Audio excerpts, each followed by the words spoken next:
Hey babes, welcome back to my channel. My name is Diamond. Thank you so much for joining me. Today, I'm going to tell you the 3 things that I did before my adult autism assessment.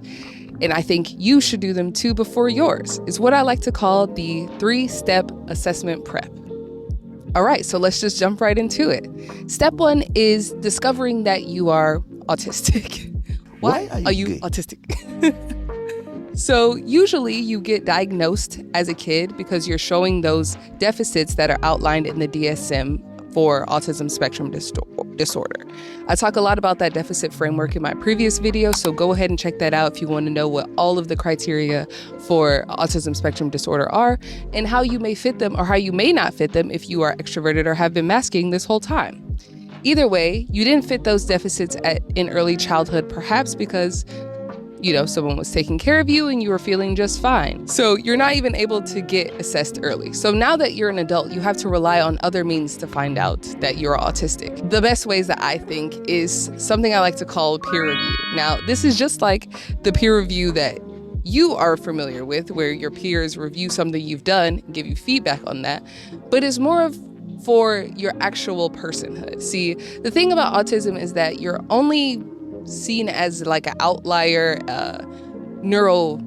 diverging from the norm because you are not performing your designated personhood as people in society would expect you to. So the only way to know that you aren't doing that is to get reviews from people around you on how you're performing, essentially.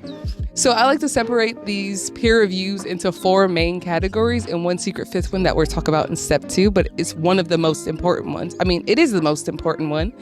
But the first type of peer review is a negative peer review, right? This is where we're getting our bullies, our teasing, our people who ostracize you and isolate you from the group because you are weird or autistic, okay? So I've talked about a few of these types of experiences for myself, but one more that I can think of is like my cousins telling me I act and talk white or something. It wasn't like for sure an insult, but it's definitely something that makes me feel like I don't fit in with them and I'm not performing my blackness in a way that is acceptable to them. And it made me feel bad. You may not be surprised that it wasn't super bad because obviously I'm super pretty and can mask, but this is where usually you can pick up on that kind of deficit type of model where negatively you're feeling like you can't fit in with people because they're giving you this type of review. But in a slightly nicer light, we'll head over to the second type of peer review, which is constructive. And so this is what I will say you get from the big sixer types. These are ones that could be harsh, but they give you additional information to help you perform the personhood that the comment was originally saying you were missing. So basically, these may not be nice reviews, but they are helpful for you if you are trying to perform your personhood as people expect you to. Now, similarly to the bullies in the first type of peer review, these people may not know the true you. They don't really know you as well. The bullies definitely don't. And these people, like, they may be like your friend's older sister. They know you, but they don't really know you. I will say one example of the second type of peer review, the constructive peer review, is basically you're scaring the host type of thing, if you can imagine that. But I would have my older distant cousins kind of tell me that like I'm dressing goofy or like I should wear my hair in a certain way. And I thought those reviews, right? They could be like, oh, well, fuck my drag, but also your real drag is being a little black girl. So maybe put that on. You know what I'm saying? Anyway, constructive peer reviews, they are trying to help you perform your personhood, but it may not be super nice and they may not know you very well. So that brings us to the third type of peer review, which is an informed peer review. This is from someone who actually does know you, someone that you've let know you. So these are like your best friends, your siblings, people like that. So they know the true you and they can provide you with that feedback. Like, I'm not the expert on siblinghood. I didn't grow up with my siblings, but I have really close friends who I've had for most of my life, who I consider like my siblings and my family. And it's like, you will never be roasted. You will never be read for filth more than these type of people will. And it's all love. It may feel negative, but they're just caring for you and giving you constructive feedback that is also informed on who you are as a person. You may get comments like, I understand why you need to do this, or why this is bothering you, or why this is such and such. However, we need to blah, blah, blah, blah, blah, perform in society and maintain our safety and things like that. So those are the types of peer reviews that you may get that are informed, that people will tell you about yourself, and they love you and you love them, okay? And that leads us to the final peer review, number 4, expert peer reviews. This is the exact same as an informed peer review. However, that person is also autistic. Expert, okay?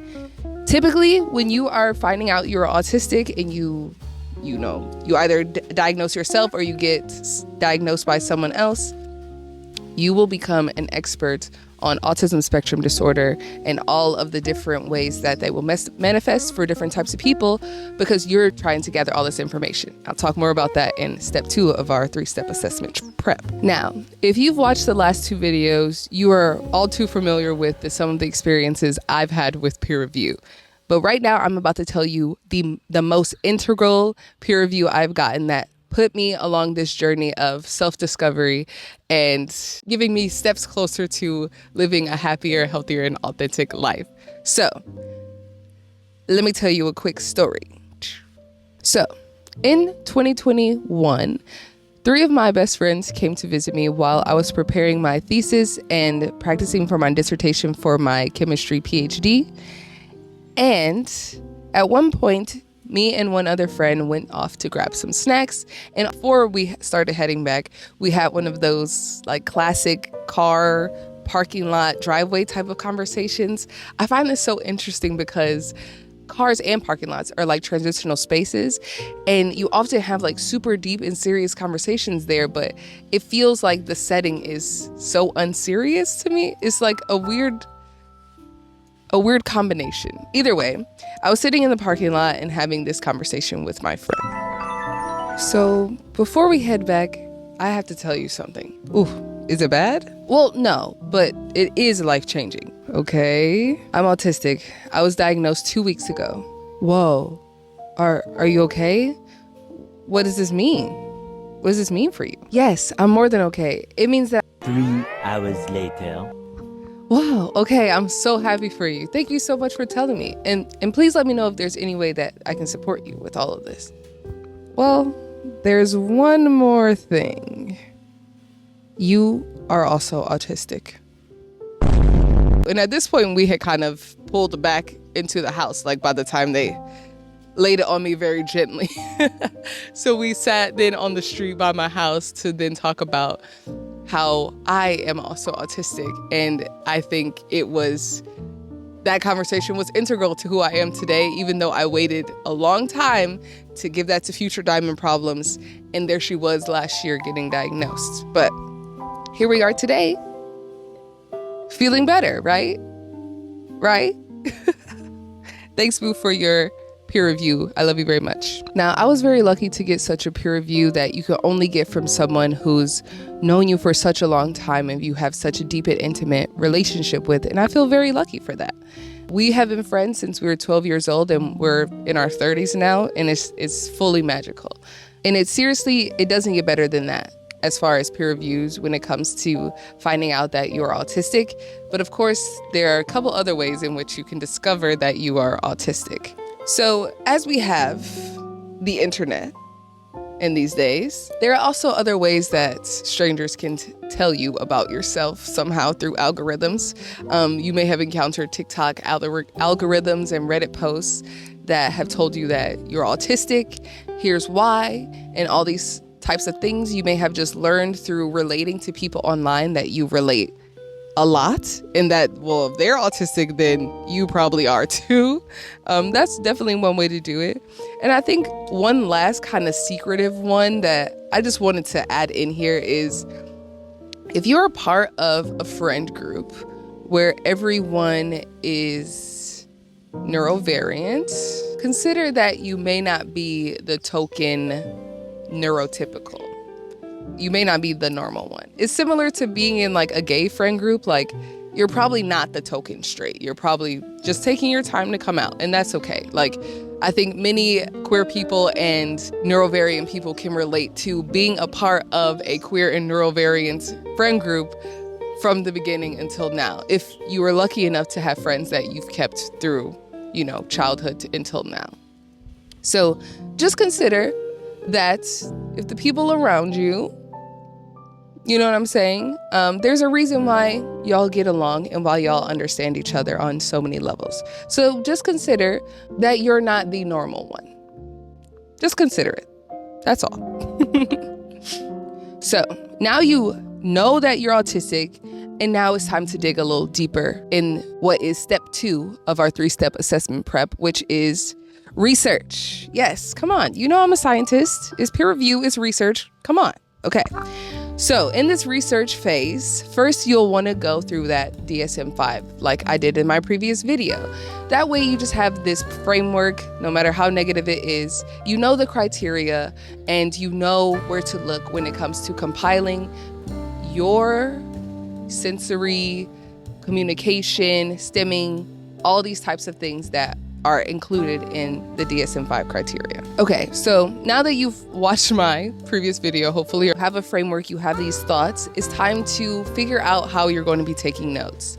Yes, this is serious, y'all. This is about your life, okay? We need to start writing stuff down and keeping track of these autism criteria, okay? So the first step you're going to want to do is find out how you want to organize all of your thoughts. I have a small notebook. I also have my Samsung Notes app where I keep a lot of notes.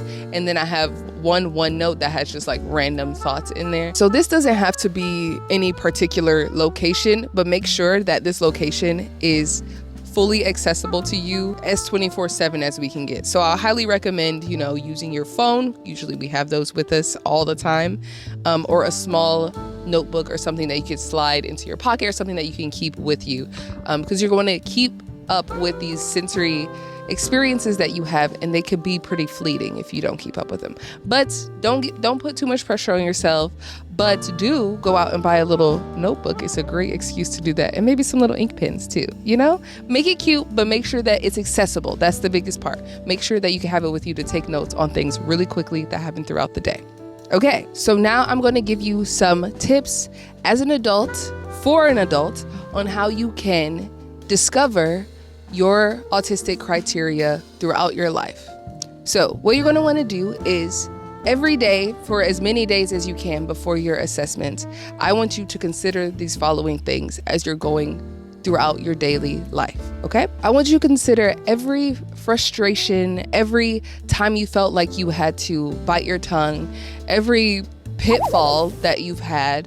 I really want you to consider being at work. I'm talking every inconvenience that you can think of that you felt like you had enough of a lingering thought, or anytime you felt like that took you down a notch and now you had to remove something from your task list for that day. I feel like that's something that comes up for me a lot, is if something comes up, I'm like, oh, I have to deal with this now. Something else must fall away. I think that's one good indicator that you're having an occupationally significant deficits, right? Something that is significant enough that is causing you enough distress, okay? Especially if you think that thing does not count in the DSM criteria, I want you especially to write those ones down. Like put an asterisk by those where you say, I don't think this one counts, but blah, blah, blah, blah, blah. Write it down. Those are the ones you're going to want to come back to in the future and be like, oh, right. So one way to keep this organized, because I know I just said, go about your life and take notes on yourself. Yeah, basically treat yourself like a test subject in a way. Like that's what they're doing, right? That's what they're doing. So you might as well do it first. You can do it kinder, right? And you can actually get the information because you actually know yourself. Oof, the wind does feel nice though. Hold on. Ooh, that's the good stuff. Okay, so it could be chaotic, but as you know, I am a professionally trained researcher, and so I can give you some tips right now on how to organize your notes for this type of test subject note taking. There's 6 categories that I think you want to put in your notes. So maybe these will be separate notes, separate pages, separate little tabs in your cutie little notebook, right? Either way, here are the 6 things. 1, communication. So any miscommunication that you had, any confusing nonverbal cue where you were just like, wait, is she mad at me? Are they mad at me? Anytime where you walk away from an interaction and you felt, well, that didn't go well, or that didn't provide me with any clarity, or I'm even more confused now. Though that's what you will put in this communication section. And this will be for like part A of the DSM-5. Number 2 is the stemming section. So are you moving when you could be still? Oh, it's so weird to be still. Yeah. Basically, when are you moving around when you're in a space where you could be still? Like if you're not walking around or actively doing something, if you're just sitting, but you are moving, write that down. What is that? What were you doing? And then after you've noticed that movement, I implore you to lean into that movement and do it more. And does that make you feel better? Just repeating that action in an intentional way make you feel better. Or for me, at least, when I stem, I can relax. Like sometimes when I'll grab, this is one of my favorites right now, is these little magnetic rocks. When I grab these and I just start going in, I'm just like, oh, I can feel a sense of relief and calm wash over me when I'm thinking about, let me do my thing. And sometimes if it gets really overwhelming, I just gotta like shake it out and I'm like, whew. You know, I mean, I think a lot of people will feel relief, but how much relief do you feel? You know, you're finally observing yourself and finally scrutinizing yourself on all this stuff, okay? Because you somehow need to convince someone you've never met before and will never see again all of your life experiences within a couple of hours. So you might as well know them really, really well, right? Hence why I really want you to write them down, okay? So the third category would be routine. Did you need something in a certain way and were you upset when it did not go your way? Like how upset were you? Jot that down. Were you mad when it didn't go your way? And what did you do after that? Anytime where your routine gets interrupted, I want you to write down how you feel about that. Or maybe when you do get to do your routine, write down how you feel about that too. And do you feel better? Are you thinking about this routine? Anytime you're feeling like you need the sameness in specific things, just consider that. When you're getting on the bus, do you look towards the same seat every time to see if someone is there? That's what I do. But you wouldn't notice that you do that unless you are literally thinking about it, right? So here, I'm giving you the tools. All right. Number 4, special interests. What are you ranting about? What is lighting you up? What's getting you going and going and going in your conversations where, again, if you watched my last video, you saw how I was talking about the Avatar: The Last Airbender and not even talking about the show, but talking about interacting with someone else about the show, okay? You can tell when you're lighting up and you're having such a good time talking about something or showing someone something or doing something. Just jot that down, you know? And maybe your time got cut short on whatever you were doing and that made you feel, yeah, write that down too. Because again, you need to know these deficits. I'm just trying to say, get a positive and negative in each category all the time, right? Number 5, sensory experiences. At any point that you have to cover your ears or cringe or be like, ooh, turn that off.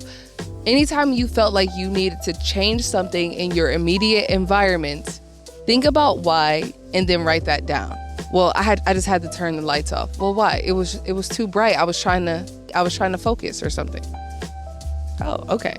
Interesting. Write that down. You know, you don't even have to think too much about it when you're writing it down because you'll come back to these notes because they're beautiful and organized in your cute little location, right? Right. Okay. So yeah, anytime you're thinking about the environment, anytime you're changing things in the environment, since again, you're an adult, we have autonomy to change our surroundings. And when we do that, especially in our houses, I want you to keep track of these types of things in your sensory situations. If you had to go upstairs to change your clothes for whatever reason, try to think about that reason instead of just moving on with your day. This is what I'm asking you to do for your prep. And lastly, my own special category is recollection, but it does go along with, I think, probably C, where you have to have had these deficits since your early developmental stages. Basically, at any point where you were like, oh my gosh, did she say that because I was autistic? Oh my gosh, we got into that argument because I was having a sensory overwhelm. You know, things where you think back into the past of your life and was like, oh my gosh, is that what that was? Was it I was autistic, you know? Think back to these things, put them in your recollection/memory section, okay? So that's how I think you should organize your notes for your research phase part 2, where you are the test subject of your own study of autism. Okay, I know it's a lot to keep track of all of this stuff, but again, this is incredibly valuable information and you want to be prepared for your assessment. You don't want it to take too much time, so you want to have all of your stuff ready. Again, this person has never met you before. You have to give them a lot of information in a short period of time, so it's best that you have all of the information beforehand. It just helps a lot. And let yourself get obsessed with autism. Let yourself constantly be looking into it and constantly talking about it and thinking about it. I think this is also important for when you finally get to the point where you either diagnose yourself or get a diagnosis, and you're going to want to know who's really in your corner at that point. I found that a few people dropped off once I started doing all this research. All of the deniers and naysayers being like, you're not this, you're not that. You can let them all go before it even hits the fan, because I'm telling you, once you get that diagnosis, things change. Once you finally accept what is true, things change drastically, okay? So be talking about this with people around you, the people who know you, the people who love you. Talk about this. Let yourself fall into it, okay?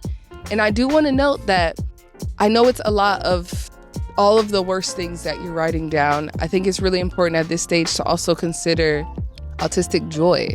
You can always look this up. Like, you don't always have to just scrutinize yourself. You can get into the social media, read people's blog posts, read people's books and things like that about their experiences about being autistic. Watching these types of videos that I'm making for you. Thank you so much for being here. Just different things like that. Let yourself fall into it and learn more about yourself. And I just wanted to share with you 3 things that I think brought me joy about being autistic. Basically, one, I love watching anime and cartoons, and I feel like I would not be able to appreciate that specific medium, that specific type of art, if I didn't have a special interest in it, if I wasn't autistic. I think it's really special, the connection that I have with anime and cartoons and animated media, fan arts, drawing, 2D characters. I feel like it's a magical connection that I have with them that I would not have otherwise. And 2, the connection to storytelling. I feel like I've been able to make such strong bonds with people just because I walked up to them and started to ask them about themselves. Now, I only did that because I don't know how to have a regular conversation, but for me, I thought it was beneficial to show people that I care up front, because that's true for me. I like that I present myself truthfully right away, and that has brought me so many genuine and beautiful connections in my life that I don't know where I would be without, and I would not trade it for anything in the world. And the 3rd one is, I think I'm a little smart. I think my pattern recognition, monotropism, yatata of research is largely to do with my autism. My curiosity, I think, comes from a place that's in a similar location, if there is one location for autism, which there isn't. It's all the neural pathways are different. But I can make certain different connections that are unique, and I think that's what made me so successful in my PhD, for sure. And I think that's what's going to make me successful here on YouTube and content creation. I just love to do these types of things. I love to look things up, organize things, and share them. So I think that's special. I think that's really cool. And it's just awesome being autistic. Okay. So consider that along this journey of step 2. So now at this point, you've gotten through step 2 out of 3. This is fantastic. But here is where the final and most important peer review comes up.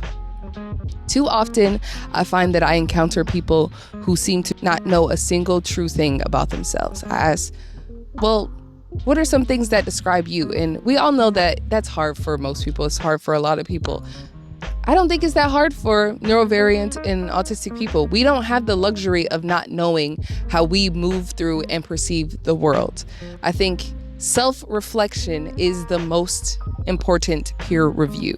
You can be your own peer. I'm gonna be my own best friend. You know what I'm saying?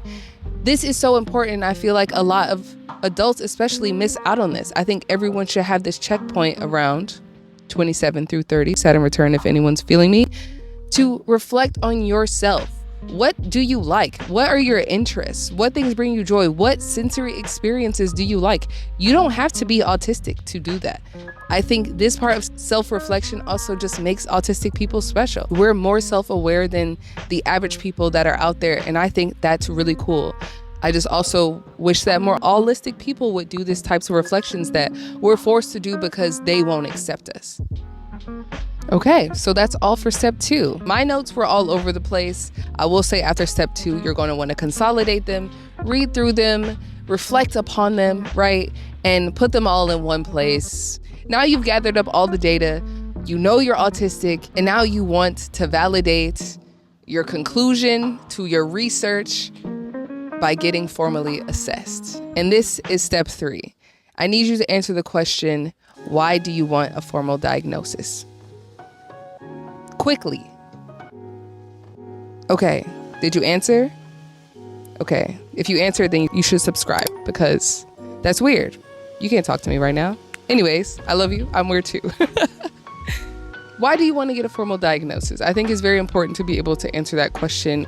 And you don't have to have a bunch of answers, but as we all know, it's no secret, it's not controversial to say that healthcare is hard to come by in this country, especially now and maybe in the coming future. Please talk to your senators. I can't. Anyways, I want to tell you the 3 reasons. Of course it's 3. Come on, I told you my favorite number was 3. The 3 reasons why I decided to get formally diagnosed. The first reason is accommodations at work. Simply, we're adults, we have things to do, we have bills to pay and people to take care of, families, friends, spouses, what have you, partners, parents, who knows, okay? You may just need this autism diagnosis so you can continue to provide for your family, and that's a good enough reason alone, okay? I do want to give a few warnings though, and one, not to discourage you, but as I mentioned previously, I was working at an Ivy League school and ended up getting fired for being autistic. Through that time, I had the help of another faculty member, a 10-year faculty member there who is ADHD. She has been working at that school for 15 years, again, fully tenured, great researcher, does all the stuff. And 5 years before I was having my issues, she had applied for accommodations for ADHD and still had not received those accommodations. So there was really no way in hell that I was about to get mine for sure. But either way, I think if you're thinking about accommodations at work, if you have the opportunity and the privilege to know someone, be friends with a coworker or have an advocate there who will tell you the ins and outs, and maybe they have gotten accommodations for things, it would be great to just look into that before you even get into getting on wait lists and getting this assessment. Because if you go through all of this and pay all this money to get assessed and get your diagnosis, and you get your diagnosis and they say, well, we're not going to help you, that would just really suck, right? And then you'll probably just end up getting fired anyway. I'm so sorry. That was awful to say. You won't get fired, okay? You will not get fired.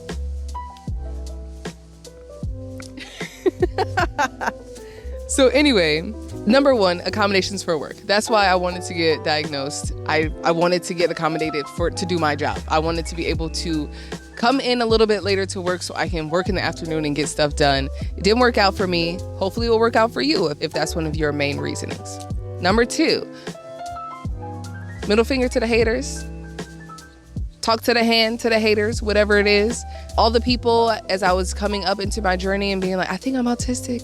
Well, I do this too, blah, blah, blah. Oh, well, no, you, blah, blah, blah. Enough, okay? Enough out of all of those people. Here is my white man's paperwork to say, you know? And so that could be the end of a lot of those conversations. Often it is not the end, and they're just like, well, you're not as autistic as blah, blah, blah. Doesn't matter, okay? Don't listen to those people. They don't matter, okay? Anyways, I did want to kind of get that to just be like, hit the paperwork, sweetie. I don't need to hear your opinions because I got one from a doctor. Okay? And, because people don't like the self-diagnosis situation. But that brings me to my third point, which is number 3, for science. Okay? Y'all know I'm a scientist, right? I think it's important that we have data on the types of people that are autistic. So far, we only have that white men can be autistic, and we know that that's not true. We know that people are getting diagnosed later in life. Women often mask and don't get diagnosed. These are things we already know, but we only know because we've been able to discover that women are autistic and people of color are autistic. I want to be a black woman that is autistic and get my shit on the books, okay? Let them know. I want to be, y'all remember those HPV commercials? Be one less. ONELESS. I want to be one less statistic. Well, I want to be one less undiagnosed black woman, okay? However they was doing it. I think it was double dutch, right? Wow, the double dutch of it all. Anyways, for science, I would like to just have my public account, my public record, my stats in the books. You can be a black woman and be autistic too. I know there's a lot of other people telling you, maybe on the internet, but I just want to be another one of those people, okay? So simple as that. So like I said, your reasons don't have to be super important or whatever. You can just want to know simply, but just make sure you do have an answer.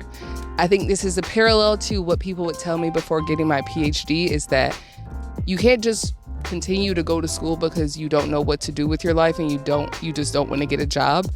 You should have a reason that you're getting your PhD, or else you probably won't get it. And I found that to be very true when about 50% of my, cohort dropped out before getting their PhDs. It's very tough, right? It's not the highest degree you can get for no reason. But similarly to getting your autism diagnosis, it's like you don't have a reason. You may go through a really arduous experience, and on the other side of it, they could just deny you. They could just not recognize your autism because you're black or because you're a woman or whatever. All the biases that these doctors have, they're not caught up in the science for real. And there's just not a lot of people doing adult autism assessments. I think more and more are, now that we're seeing more and more adults are getting diagnosed, but it's not really there at this moment. Healthcare is what it is in this country. That's the reality of it. You do not need white man's paperwork to validate your autistic experience. And that's the end on that. So that's all the steps. You've done your 3-step assessment prep. You have discovered that you are autistic. You have done your research on yourself and taken great notes that are very organized and beautiful and cutesy. And then you have decided why you would like to get your formal diagnosis. What did you decide? Are you going to get your formal diagnosis, or are you going to stay in the self-diagnosis category? Regardless of what you choose, if you follow my steps, then you've come out with a net positive. You know more about yourself and how you see the world. This is really important, especially as an adult. It's so important to know yourself, because how can you take care of yourself if you don't even know yourself? If you can't know yourself, how the hell you gonna know someone else? Can I get an amen? Did you say amen? Leave a like. Okay. Okay. But let's say in our choose your own adventure experiment, you've decided to go ahead and get your diagnosis, right?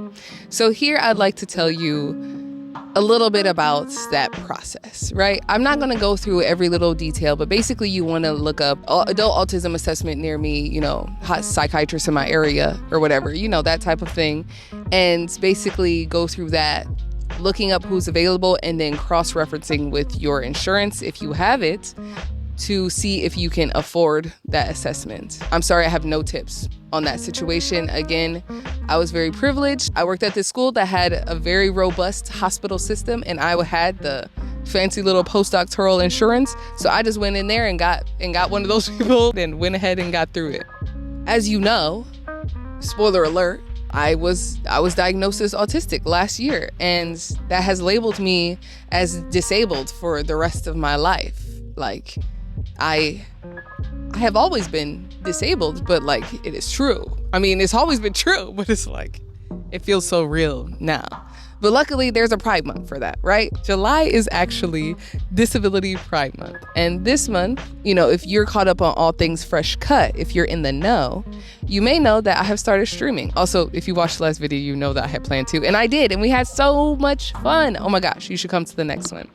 Either way, the Disabled Content Creators Collective, or DC3, is hosting their second annual raid train on Twitch from July 6th to July 18th. This is a 24/7 type of situation where you can pop in at any time to support BIPOC, LGBT, and disabled creators. They're all disabled, but we're highlighting the Black, Indigenous, and people of color who are also disabled and content creators.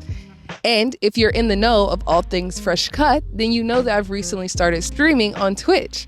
And just that quickly, I was able to get a slot in this Disabled Content Creator Raid Train. So my time slot is on July 8th at 2 a.m. July 8th is actually my birthday, so it would be such a gift if you were to join me on Twitch July 8th at 2 a.m. Woo, it is in the middle of the night. But we're doing this raid train, and if you're unfamiliar with what a raid train is, it's basically where one creator will start a stream, right? And they'll have a bunch of people in the chat and going, and towards the end of that stream, they say, okay, now everyone in that stream is going to raid or jump into someone else's stream and give them a lot of likes and love in the comments. And that way the people who were watching the previous stream can now just watch the next one. They don't have to do anything. They'll automatically be clicked over, and you can just continue to support these creators. You don't even really have to watch, but you can support them by just letting the ads roll in the background on your computer. But anyway, that's what a raid is. I'm so lucky to be a part of it, and I'm so excited to stream again. But if you're a sleepyhead and you can't join me for my late night gaming, please consider hopping into any of the other disabled creators streams. Again, it'll be going 24/7 from July 6th until July 18th on Twitch. I'll leave all the links and all the information below, so don't you worry, but I hope to see you all there, and I'll be in the chat of the other streams too, so hop in. And also join the Discord so you'll know what stream I'm in and what streams I'm planning to attend if you want to just hang out in someone else's stream. Again, links are in the description and in the pinned comments, and happy Pride for anyone else who is also disabled. Hello, Editing Diamond here. Outside Diamond ran out of energy and forgot to say goodbye. I hope these steps will help you prepare for your assessment or just help you along your journey. The next video in this series will be about what to expect the day of your assessment and shortly after, where I'll be telling you what happened during my assessment. So stay tuned for that one in a couple of weeks. And a special announcement for those of you who stay to the very end, I'll actually be starting my stream at 1 a.m. on Tuesday. So pop in early, and thank you so much for watching until the end. Toodles!